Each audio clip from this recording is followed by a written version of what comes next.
So we've talked about values, we've talked about data types, we've talked about variables. Let's proceed now and talk about statements. Okay, a statement is an instruction, just a line of code, right? That's pretty much a unit of code. But the statements could be executed or not executed. The statements that are executed are usually not commented out. So sometimes you want to skip a line of code if you've already gotten what you need, or for debugging purposes. You might also want to write information in your code that's going to be helpful for you in future or for some other person looking at your code. In that case, you add a pound or a hash or a hashtag in front of the code, and it's going to be skipped when the interpreter goes over it. Okay, so that's what a comment is. Every programming language has a comment. That's usually, in the past, it was mostly used for, adding information about the code. But now in production code that lives in a production environment or in a live environment, it's really frowned upon. But it's good to have it in your development environment to help you out to say, if, for instance, you want to solve a problem, you might outline the steps to solve the problem and then go after each comment and write the actual code that needs to be done. That's known as pseudocode.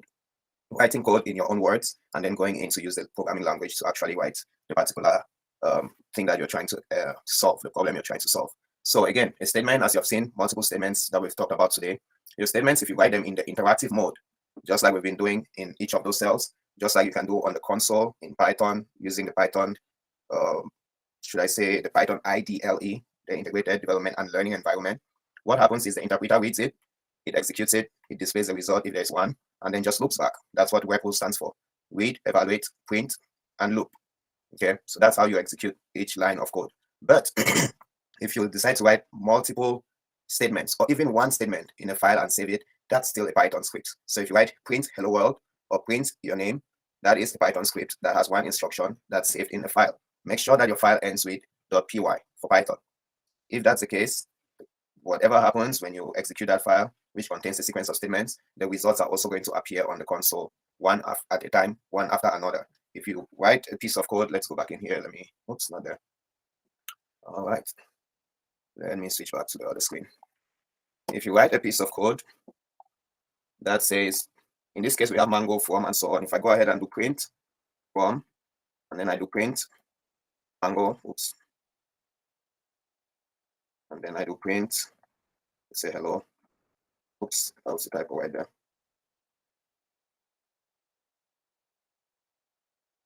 This would be more or less like a script. If I execute this, it's going to go ahead and print all three of them.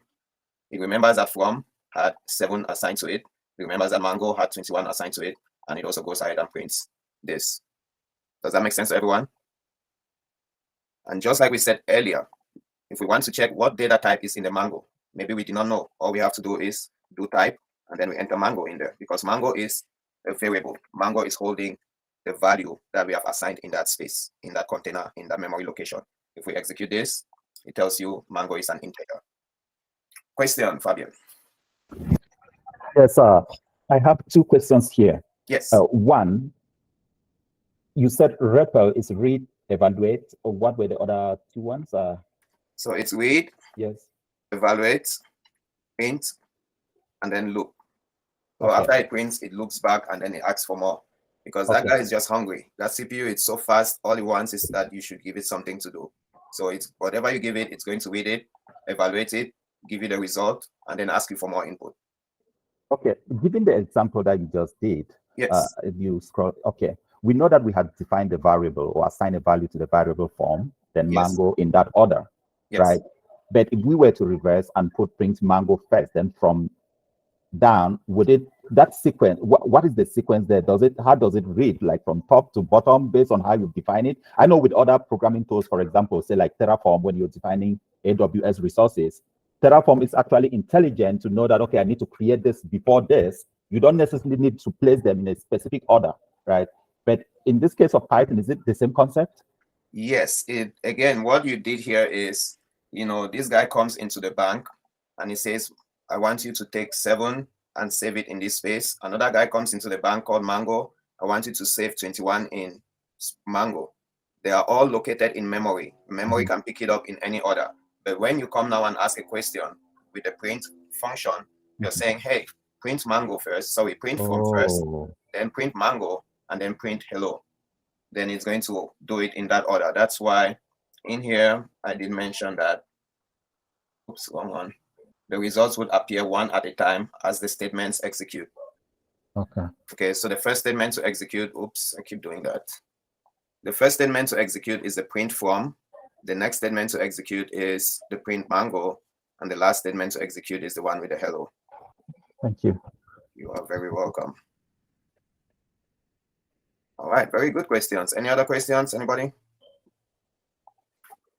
Yes, Mr. Anji. So, Prof, because I'm just a follow up on that question that you just responded. Consider we write a print statement saying, okay, print mango first, and then print from second, and then finally print hello everyone. Is that still going to come as you give the statements, or does it have to follow just that format and say, okay, mango first came in first, let me give him the result. And then sorry, from came first, let me give him the result. Mango came second. I don't know if that is clear. Very good question. So again, let's try it out. If I go ahead and say print 1 + 1, and then I go ahead and say print mango, and maybe go ahead and say print how are you, it is going to first print 2, and then print whatever value was stored in mango, and then print how are you. And let's go ahead and even print from as well. And you'll go ahead and print that as well. So let's execute that, and you see it prints it in that order. Does that make sense? Yeah, clears my doubt. Thank you. Excellent. So pretty much, again, it's the order in which those instructions are given. So that's why it's very important to list your instructions in order. Just like we said yesterday, if you have given instructions to your child that every time I tell you get ready for school, you have to first go and make breakfast before you brush your teeth, before you make up your bed, and so on. That's the order that it's going to follow. So if the order does not work, you have to go back. That's why in software development, there's the planning phase. You go ahead and plan and get all the information that you need. They'll do the designing. They'll say, okay, the system has to do this and that before it does this and that.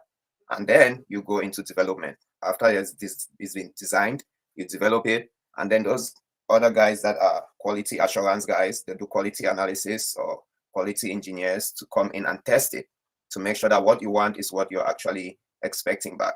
Okay. So again, you want to make sure that there are 2 types of errors actually. There's a semantic error and there's a syntactic error. So semantic meaning it sounds correct, but it's giving you the wrong thing. While syntactic, it means you're not writing it correctly. So for instance, I know that I want to say the cost of something is equal to 1,000. Okay, that's good. And now go ahead and say print the cost. If I do this, I don't get any errors. But if I went ahead and said the new cost, new cost is equal to 1,000. That is a syntax. That is a syntax error. Okay, because now, sorry, I actually made a mistake. I needed to print it. So let's print new cost in this case. If I print new cost, that is not what I was expecting. Okay, because I entered it with a comma. Python is thinking that I'm entering 2 separate numbers instead of entering 1 number. So even though we know 1,000 has 3 zeros, you don't need to add a comma in there. So here it did not tell us this is an error.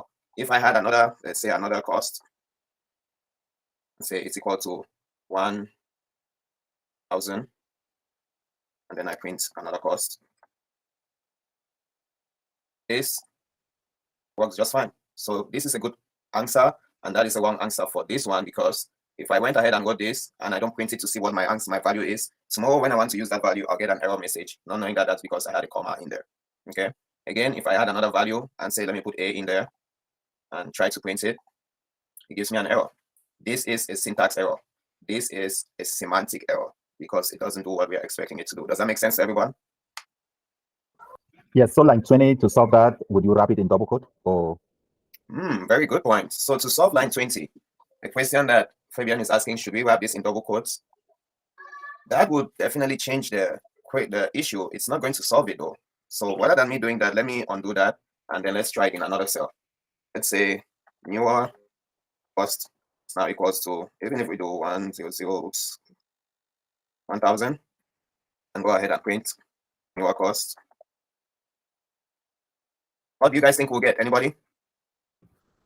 It's going to be a string, right? It looks like it's going to be a string. There you go. Very good, Aaron. So it prints that out, but what we need to do is check the type. If we type it out that way, we can see that newer cost, is going to tell us that is a different data type, str for string. Does that answer your question, Fabian? Interesting, yeah. Yeah, so you have to be very careful. Like I said, the CPU is very dumb, but very fast. So whatever you give it, it's not going to figure you out and say, this is what you're trying to do. That's why if we go back to our Zen of Python, it's better to be explicit than to be implicit. As much as we're implying that we want it to be 1000, we should definitely be explicit. And your friend is always going to be this type function to check out what exactly your data type is. So those are ways that you can debug. And that's something we talked about yesterday, that Python was dynamically semantic or something like that. It was not static. It did not have static semantics. In other programming languages like Java, C, and so on, before you want to use newer cost, you have to define it. You have to say, hey, I want this variable to be of this data type. But in Python, you don't define any variable. You just go ahead and create it, and then you're good to go. So for some people, it's a good idea. Others, it's not a good idea. Most people that do testing, quality engineers and quality analysts, they would not like it because they'll have to go in and test. This is probably one of the things they'll do to test and make sure that your data type works just fine. Sounds good? What questions we have? No, but you had an alternative to fixing that line 20. Yes, an alternative to fixing line 20 would be just to take away that. Why is it not? Take away that comma, and then it's pretty much just like line 18 now. Oh, okay. So if I execute this, now it's 1000. Okay? Okay. Another thing we might do, which is data types, as you see, newer cost is now a string. We can go ahead and convert it. For instance, we can say newer cost with a comma or without a comma. This is still going to be a string. Okay? But if you want to convert one data type to another, I don't actually have it in my slide because I was hoping to tell you guys later. I can go ahead and change my newer cost to be an integer by casting it. So I would say int and do that. So it's saying take this number, whatever it is, change it to an integer. So I can go ahead and say this is integer cost. And this value now gets assigned to integer cost. And I can go ahead and print that. I can also go ahead and check the type.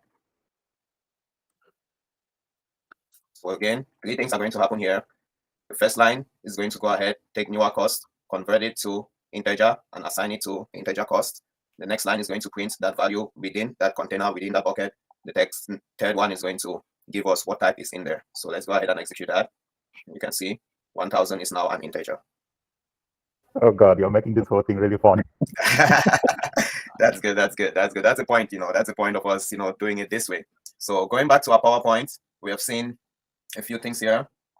We've seen that a statement, you can write it interactively on the console, and it will read, evaluate, print, and look back and ask you for more stuff because it's that hungry. You can write it in a file, save it, and then execute that file. The results are going to appear one at a time. But there are 2 types of statements, as we have just seen. There are statements that are used for assignments. So you're taking things and assigning them to variables. In that case, you have no output, right? And that's something we just saw right here. I got 3 statements. This first statement did not have an output because I just assigned it. Only these 2 statements had outputs. The first one that printed and the next one that gave us the report that it's an integer. So 2 types of statements. Assignment statements has no output. Expression statements has an output. But the expressions is the next thing that we're going to talk about.